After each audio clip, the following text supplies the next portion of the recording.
This is about planning at the national, state, at the nation state and the state level, transatlantic perspective. The thinking is, of course, that there are parallels between spatial planning in European countries and spatial planning, although we don't use that term in the United States, land use planning, comprehensive planning in the US. I think we're going to hear some great examples. There are some really great papers that are on the website for those of you listening back home, that you can pick up the papers, and most of the presentations and comments are available on the website as well. The logic of national planning, I think, national planning and state planning is extremely compelling.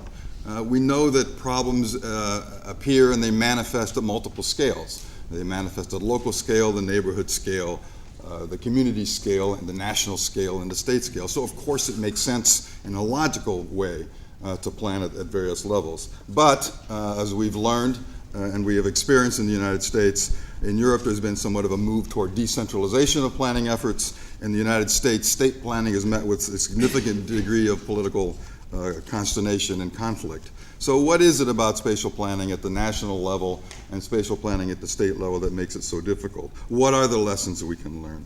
Does it make sense to really plan at this scale, or does it make more sense to plan at the local scales? These are some of the questions that we want to explore. And of course, what are some of the best practices on both sides of the Atlantic, and what can we learn from each other?